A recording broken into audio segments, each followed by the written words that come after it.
What's up, Faith family? We're back again with another Diecast review, and you won't believe how much I had to turn up the exposure. So, today we're looking at the GT Hunter 2014. This is a Hot Wheels made model for, I guess, the Hot Wheels City line. Before we start off, I want to say, I think the obvious complexity of this build correlates pretty well to my thoughts. I have some pretty complex thoughts about this. There's some good. There's certainly some good, but there's also some pretty bad things. Looking at one of the bad things right now. Tell you what, not a fan of the side view of that spoiler. The GT Hunter is a very nice, stylized, angular design. So, you know what? There are a few other Hot Wheels cars that look similar to this, but you know what? If you had a shelf, you could probably recognize, just like what I said with the Chevelle. You know, the style of it would make it pop out, but I guess the color scheme and angular design would help it pop out. And my colors on it have sort of worn, as you can see. There are gaps. There are gaps in places. But what are you gonna do? I mean, that's just the nature of paint. It's not like the ridiculous red gloss that Mattel likes to use in their Hot Wheels that just age so poorly, man. It's awful. Even though they've worn, they still look decent. This one sort of seems aimed at kids because I checked out the render that Hot Wheels used for the packaging. Yeah, not really representative of the final product, and that's mainly, I'm not going to say solely but it's mainly because of the paint job and how it's a dark blue. And I'm looking at it right now. It's a dark blue and it's a light blue on the packaging. One thing I need to get out of the way: front of the car has a sort of Chevy feel to it. Take that as you will.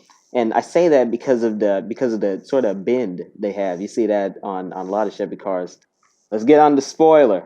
We got to talk about the spoiler. We're just being honest here. We're not trying to call it out or anything. We're just talking about it. All right. The spoiler. It looks fine from the top. You know what? Who cares, man? Just a big ass spoiler. It's a Hot Wheels, man.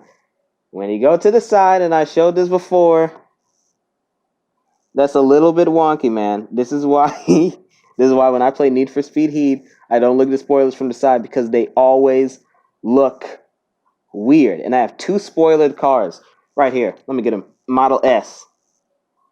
Look, the spoiler on this, like I said, is tacky, but it doesn't look weird from the side. Then on the Volt, the spoiler does look a little weird on this. You know, I guess the spoiler game on here, they're sort of cousins, but I think the main reason for this is because while it is an electric car, it has this package or engine at the back of it. This isn't a Chevy Volt review, but this has a weird spoiler for different reasons.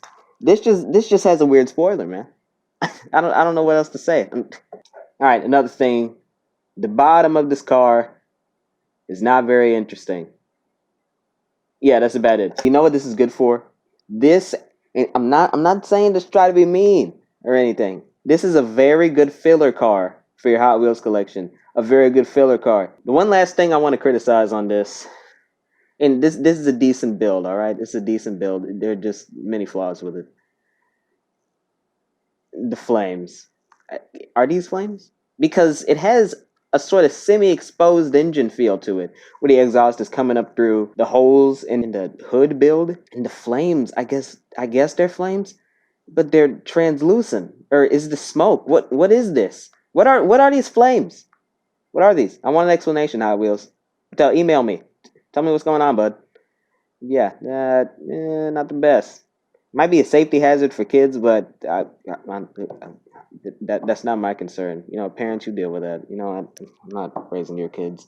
So, my verdict: if you see it at Walmart and you need some filler, pick it up, I guess. But you know what? I'll give this a solid 7 out of 10.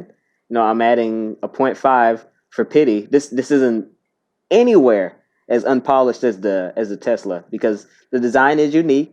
Can't front, but I don't know. Get rid of the flames and brighten up the paint. You got yourself a winner right here. That'll be it for me. Driver's Guide out.